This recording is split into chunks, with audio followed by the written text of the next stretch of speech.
So these are 3 different knots you should absolutely know if you're trying to fish. So the first one, and my favorite, it's also known as the strongest fishing knot, is the uni knot. So you're gonna pull your line through, giving yourself about 6 to 8 inches of tag line. You're gonna then roll your tag line around your fingers, opening up a loop like that. You're then gonna take your tag line over your main line, going through that loop 6 to 7 times. Cinching her down tight, making sure to always moisturize your knot before you clench it tight. Pull it down to the eye of your hook, tighten it, and that is a uni knot. That is one of the strongest fishing knots.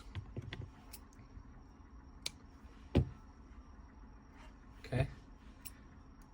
Another really good knot, one that you should know.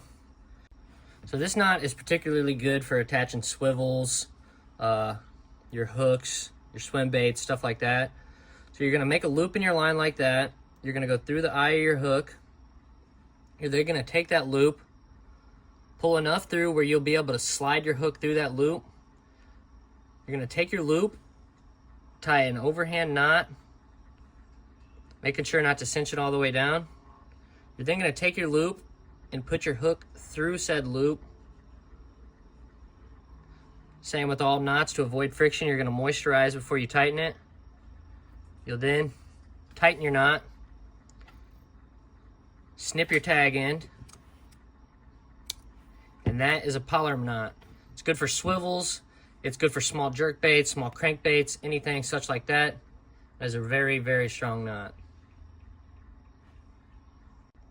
So this knot here is a trilene knot. So what you do is you would go through the eye of your hook one time.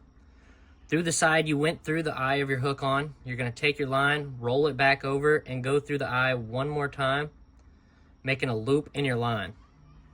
So as you can see, there's a loop in my line. I'm gonna pinch that loop and I'm gonna pinch my main line.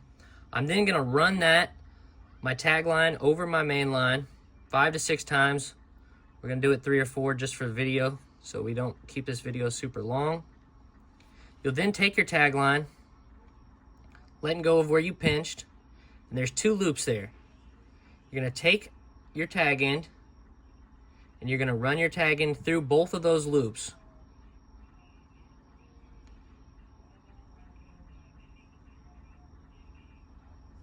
You'll then cinch her down tight,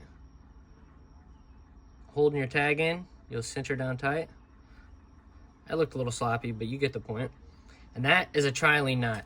You don't want to snip your line too short with these because they will have a little bit of movement the tighter it gets. So you want to give yourself just a little bit of tag off the end of that, like there. But that is a super strong knot. It's good for catfishing, good for these big type of circle hooks. Very, very strong knot. And those are 3 knots that you should absolutely know if you're going to start fishing. The more, the better.